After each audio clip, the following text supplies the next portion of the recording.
Hey, so in this video I'm going to be showing you a few ways in which you can find a wholesale supplier.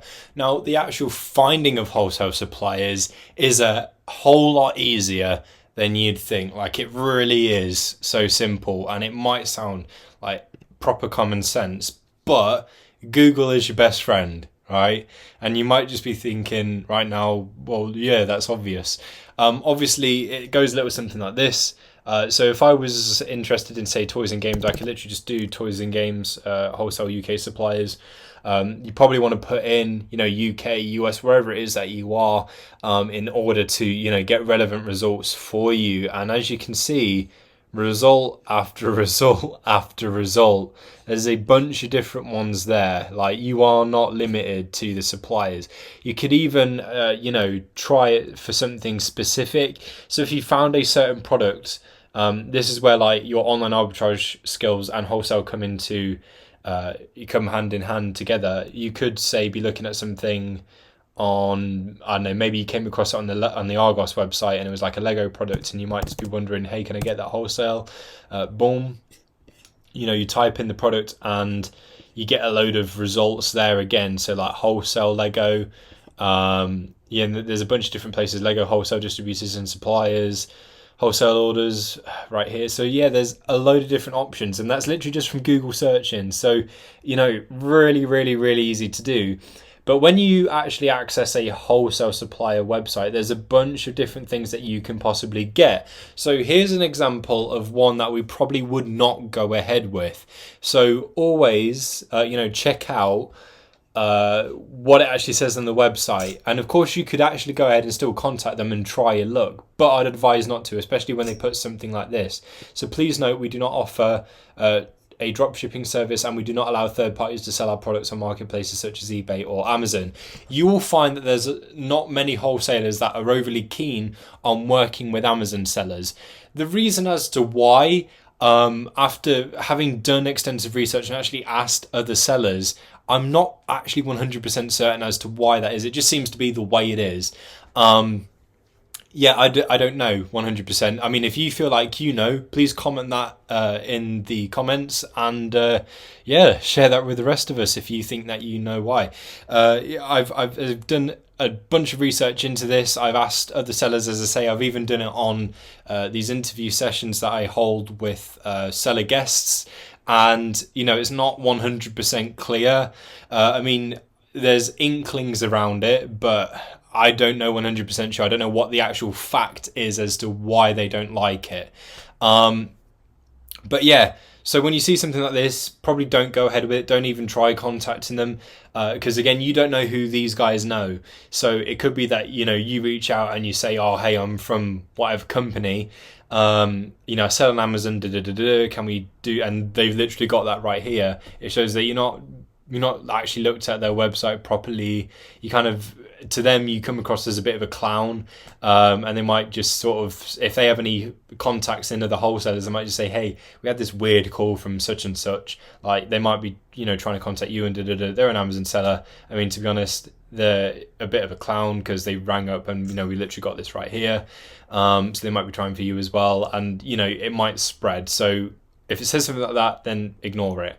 I don't think this was always the case, because I've seen other videos of other sort of sellers, YouTubers using this website, and it didn't have this here before. But then again, those videos are quite old, so maybe it's just something where they had a load of inquiries and they said no, so they just put it on the website. But anyway, when you see something like that, probably don't do it.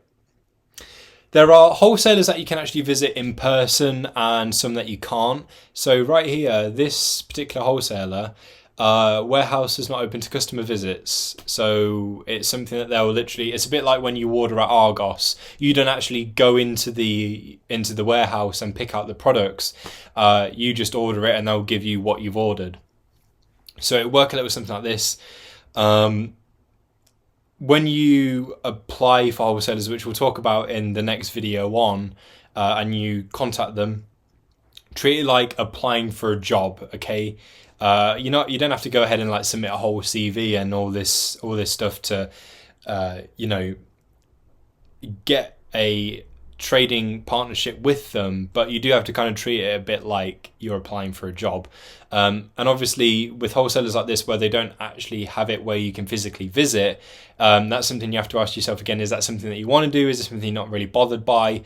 If you like being able to, inspect the products and actually go and pick things out for yourself, there are wholesalers that do let you go there, and you can basically do your wholesale shopping in a sense there.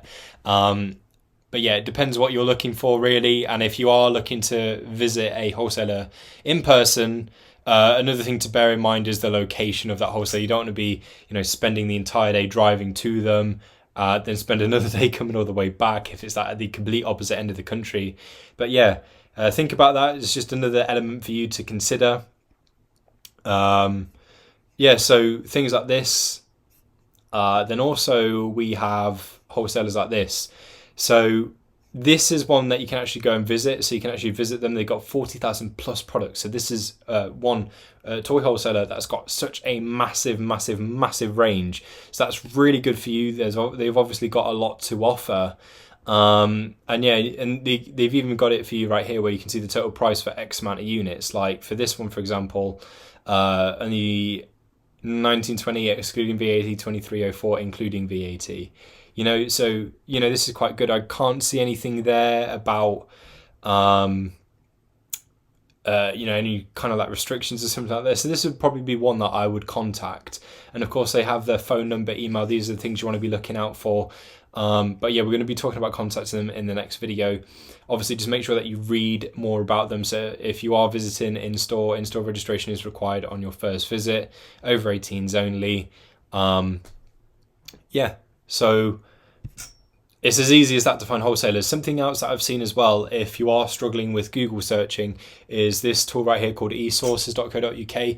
Now, I've seen this recommended by other sellers, and so I just thought I'd make you aware of it on this video. So you can actually just look up, what it is that you're looking for. So it might be toys and games.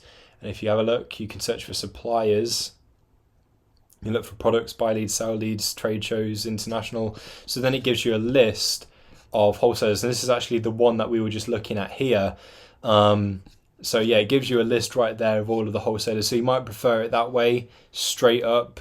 And if you're looking for anything specifically, it might be like jigsaws and puzzles, something like that. You can go real niche with it and look and find exactly what you're looking for. Again, when you're going onto any wholesaler sites, so this is the one where they do not want to deal with Amazon sellers. So again, just read up more about how to contact them, any particular rules or anything like that on the website. So yeah, that's how you can find wholesale suppliers. Thanks for watching, and I'll catch you soon.